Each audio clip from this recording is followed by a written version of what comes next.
I know that you come from a medical family because I met your father many years ago, and he was in practice in East London, I think. Were you born there, or were you born in another part of England? No, I was born and brought up and went to school and university in London. I'm a Londoner through and through.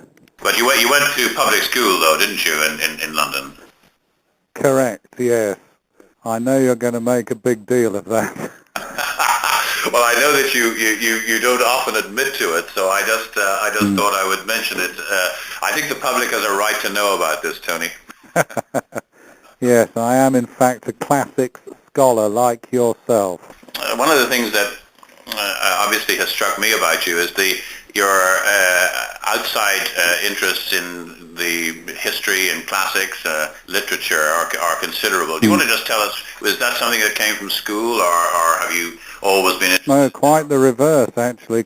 Like I think most people, hated Latin and Greek at school, and then it was only when I was about 16 or 17 and I first went to Athens and walked up onto the Acropolis and looked around me, and I thought to myself, bloody hell, I can read this writing on various things and it means something to me. And likewise, subsequently going to Rome and being able to read what it was and to understand why these buildings were where they were and who the people were that everybody was talking about, and to recognize as a teenager that I didn't need a guide to be told about these high spots of civilization. And then, having been, if anything, antipathetic, having been forced to learn gerundive attractions, ablative absolutes, and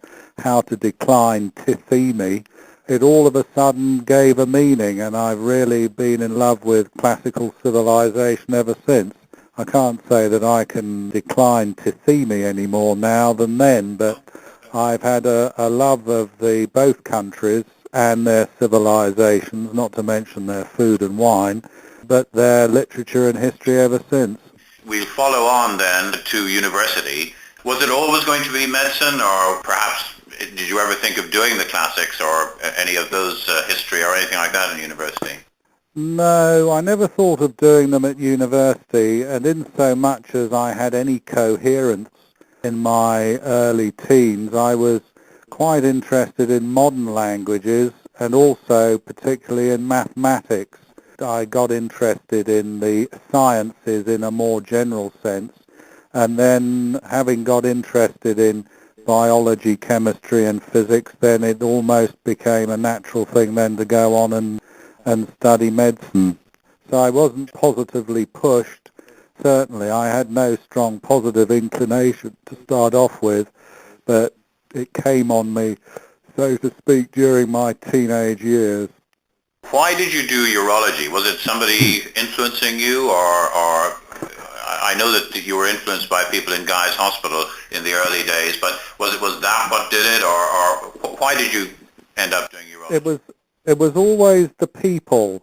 I always was strongly influenced by working with people who I liked working with, and my experience, I always wanted to do surgery instinctively, but when I did my medical house jobs, for example, I enjoyed the people I worked with and would have been quite happy in medicine.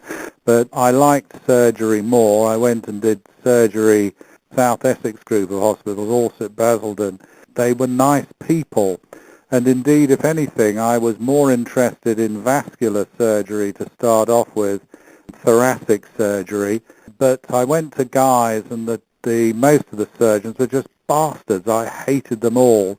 And Hugh Kinder was such a nice man, and I liked him. And then my other colleagues within the department, Michael Joyce, who was then a senior registrar, and I went to my first urological meeting, and I just found urologists were nice people. And as I've always wanted to be a nice man myself, but have never quite managed it, I was nonetheless influenced and went into urology just because I liked the people, and then learned to like the specialty as well. I know also that during your training in the Netherlands and in Oman, of all places, tell us how that happened. I went to Oman because I was offered the choice either of doing some work on the duodenal secretions of frogs on the one hand, or else to go and do some surgery in the war zone in Oman and help build up the surgical service over there. I was much more interested in the latter. So I went and worked in the Sultan of Oman's land forces and ran the base hospital in a place just outside Muscat in northern Oman, and I got very interested in doing that sort of work. I liked doing trauma surgery because it was on the spur of the moment, off the cuff, unplanned. Given the limited resources available, it meant it was much more clinically driven, dependent, diagnostics were clinical, and I liked that way of working. I learnt because of the trauma that was there, but having got a surgical and a developing urological interest, plenty of exposure to urological trauma and reconstruction, and in a sense that was how my reconstructive urological career started. And the Netherlands? The Netherlands was actually before I went to university. I left school early because I finished my exams early. So I went to Paris and then on to Holland, basically because I wasn't allowed to start at university till I was 18 and a half. So I had time to fill in. So I went to Paris to university to study there for a bit, and then I got bored and went to Holland. So I think you still have a smattering of Dutch. I think smattering would probably be the best way of describing it, yes. Back to London and back to Guy's. Now, we first met, you probably don't remember this, but it was in the... I do remember, in the library at the old Shaftesbury, yes. Exactly. And my memory is that I was struck by you and remain, of course, struck by you, but your subject, I think, at that time was hydroxyprolinuria in metastatic prostate cancer. Your memory is good, not quite that good. The reason that our conjunction at that time was fortuitous was because I was doing some work on preserving organs for transplantation for my research. At around the time, I seem to remember you were interested in adenosine in keeping kidneys healthy during pyelolithotomy or something like that. So, yes, there was certainly that area, and I did do some work on urinary hydroxyproline in prostate cancer. I was quite interested in urological cancer at that time in the sense that, like incontinence and reconstruction, nobody else was really very interested in it. Everybody at that phase of my development, well, our development, yours as well as mine, was much more interested in new kit for doing TURs, and Stort's ACMI and all of these companies were coming out with that. And, of course, we were all being swept along by the wave of interest in stone surgery, largely fostered by John Wickham. I was never dreadfully interested in that mainstream stuff, and I found the other things that people were spending less time and energy on rather more interesting because they were a little bit more mysterious in a way. So you of course, then became a consultant in Guy's Hospital, and then later moved to the Institute where you became the director, and you're, of course, Professor of Urology in University College London. Your experience and your expertise in reconstructive urology obviously has brought you all over the world to operate and to speak about it. Tell me what are your sort of feelings about all of this, just so that we can get an idea. Do you still enjoy it? Take me through how you feel about all of this. Well, of course, you get swept up in a lot of this almost irrespective of what your interests are. And if you decide that you wish to pursue some sort of international career, you can travel around talking about absolutely anything from interstitial cystitis through to prostatitis and all stations between.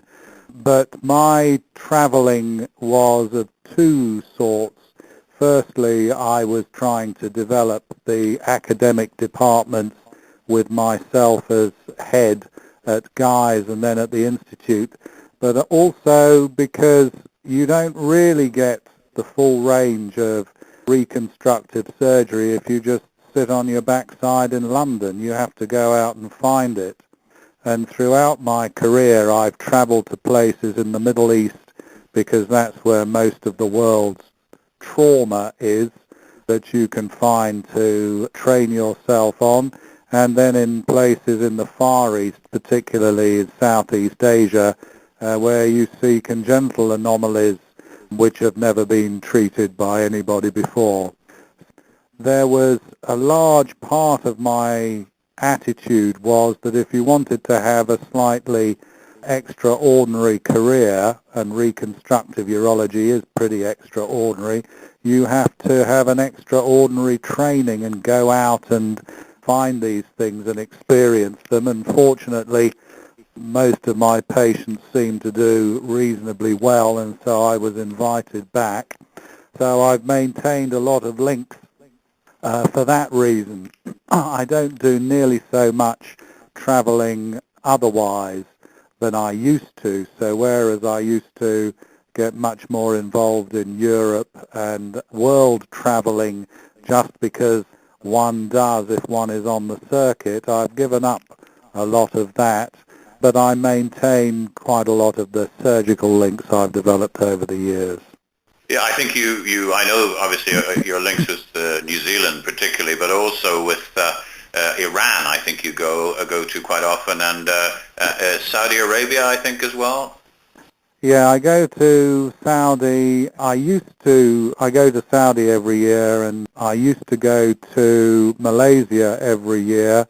I go to New Zealand, as you know, and the Iran business, I didn't go this year. I went in January 2010, as I've been for a dozen or so years before, but things are just getting a little bit uncomfortable at the moment. But you still enjoy what you're doing, and nothing more to achieve, perhaps. That's a provocative question. Every year I get sort of more older, more cynical, more, grumpy, I suppose, and think, well, I've seen this before and that before, and a lot of the way you react when people say, well, what are you going to do and why did you do this? The answer is because I've seen it before, I've done it before, and I know it works. Unfortunately, there are a range of things that aren't common enough to be able to do trials or look up the literature on. You just have to base it on yours or inherited or otherwise acquired experience.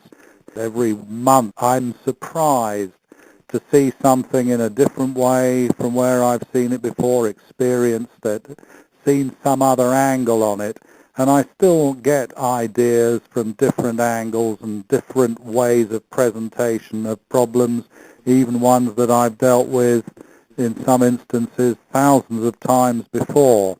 So yes, the interest is there still, and the travel helps.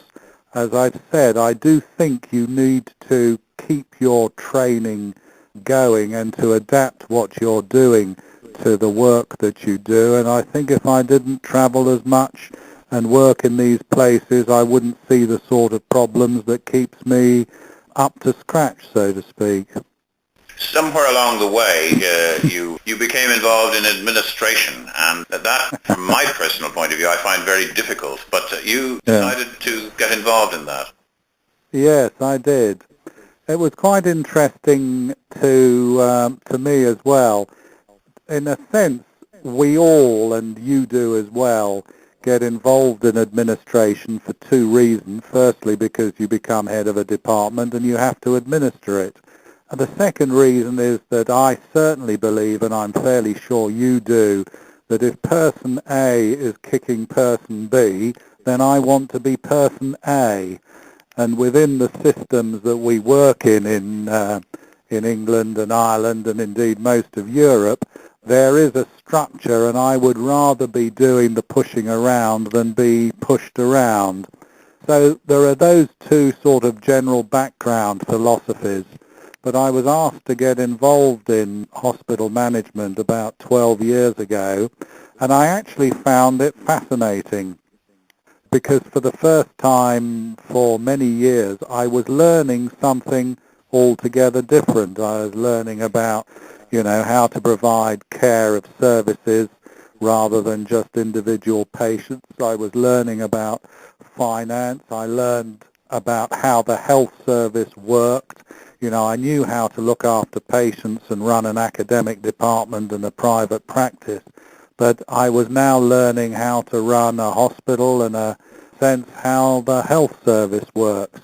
So I enjoyed it because I learned a lot from it.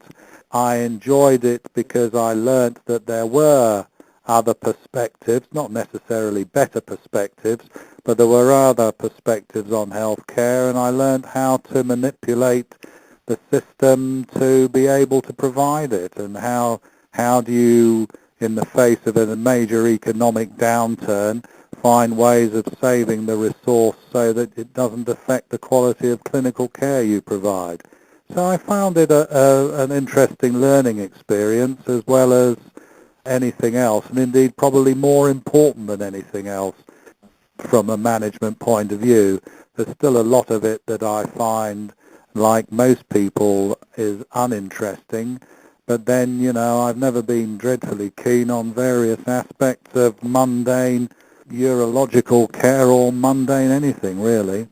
Well, let me ask you a very rude question. You described yourself as somewhat cynical and grumpy, and who am I to disagree with you?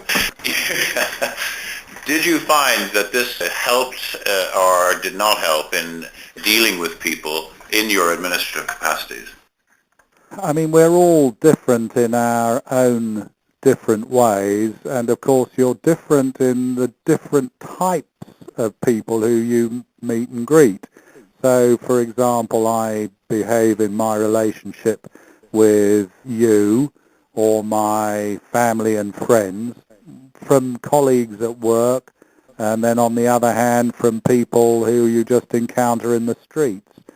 But generally speaking, one thing I think I do quite strongly believe in is that if somebody asks me what I think, then I'll tell them what I think rather than what I think they want me to say.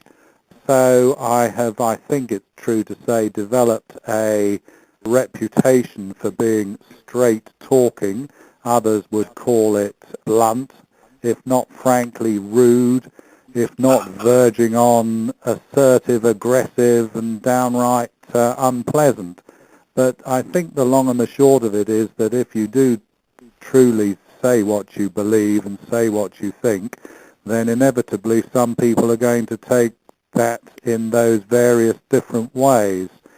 I don't regret it, because I think by and large most people would rather hear the truth in most circumstances. There are times when you can be flattering, just the same as when you tell your daughter she's the prettiest girl in the world, or your wife what a wonderful dress she's wearing.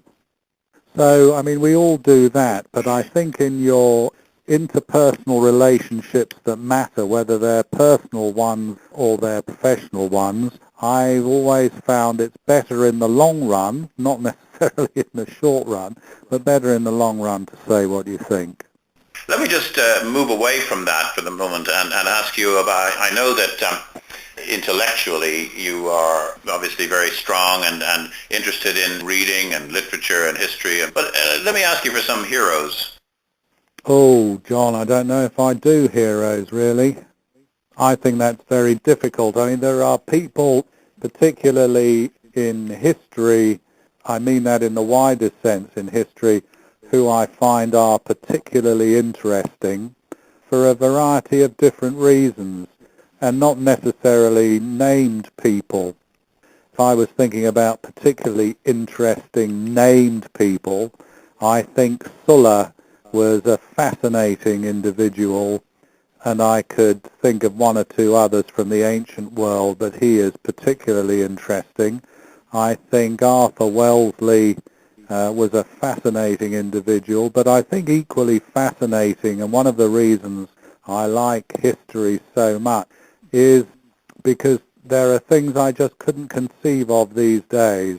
And to me, the ordinary soldier at the Battle of Waterloo, standing in a thin red line, being blasted at on all sides and knowing your chances are fairly heavily that you're not going to last the day, but to have stood there in that thin red line and wait for life to come to you and happen, I find quite extraordinary. There are aspects of not just personal bravery or collective bravery like that, but there are all sorts of other aspects of what you hear about in history that you just I just find inconceivable today.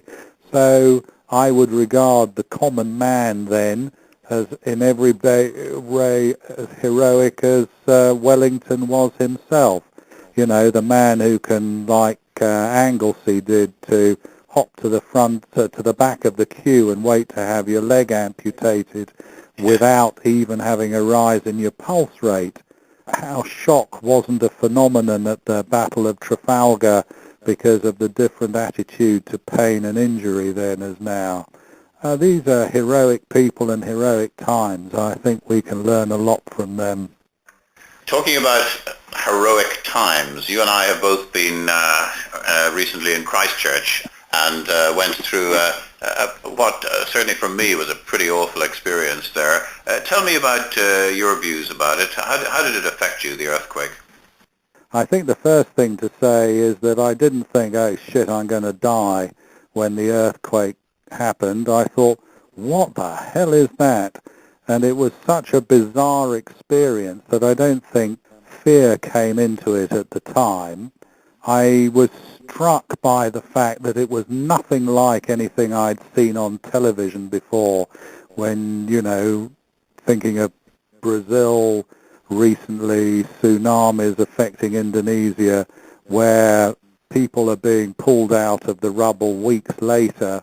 This was altogether different. This wasn't a shanty town. This was bricks and stone and mortar falling down. The experience was very much that you either had walking wounded or people killed outright, indeed crushed to the extent that most of the dead from Christchurch have been identified from dental records rather than anything else. I was really impressed by the speed with which they reacted, both the civil authorities who got control of the roads and the damaged areas and got the police and the fire brigades and the hospital services working. I thought from the limited bit I saw of it, the hospital services provided were absolutely fantastic, not just in what they did, but how quickly they got things up and running. Then by the evening with the army moving in, it was again extremely impressive how quickly things were done. And then because I spent a few days in Christchurch and saw perhaps things over a slightly longer view than a lot of people, it was very impressive how quickly the military services shifted out New Zealanders and then Australians and then those from overseas back to their place of origin, wherever they wanted to go. I was struck, stunned would be not far off it, about how well everybody reacted to it. I just have a horrible feeling that an awful lot of people will never want to go back to Christchurch, including many of the inhabitants, because it must be confidence shaking to the very foundation of your thoughts and beliefs to see your hometown shaken to bits the way Christchurch has been over the last few months. Just before we go, you have been president of BAUS, have brought about a huge number of changes in the infrastructure of urology in the United Kingdom. Are there other changes that you would like to see, shall I say, somewhere down the line? I remember having a conversation with you a few years ago about how it seems somewhat ironic that you reach a point in your career when you've been, for example, president of a specialist association, when you know more about the organisation and running and intricacies of the specialty, its interrelationship with other specialties, colleges, and all of that network that you've acquired during the presidency and the build-up to it, and then all of a sudden your history, indeed in almost archaeology rather than history, it seems a little bit odd. I have thought about that on and off since I've been president, and indeed I think it's probably a good thing. By and large, you have your good ideas early on. If you wish to pursue them, the system allows you to, which is why people like you and I become presidents, because we do have these ideas. After a while, it's a good idea, I think, to let other people move on. I think experience is a wonderful thing. We are not very good in Western Europe, let alone in the UK and Ireland, in harnessing experience as distinct from harnessing energy and enthusiasm in younger people. I don't think we do that side of things very well. There is some way we could go collectively to improve how you harness people's experience for the general benefit. In the end, it's probably a good idea to let new people come in with new ideas and see whether they're good enough to be able to persuade other people to adopt them. I have lots of thoughts. I suspect they've gone from being ideas to being prejudices more than anything else. And I would rather be out of the system rather than to be a gold-plated, boring old fart, really. Well, listen, Tony, I think that's probably a good point to bring our conversation to an end. I've really enjoyed talking to you, and thank you for sharing your thoughts with us. John, always a pleasure to talk to you.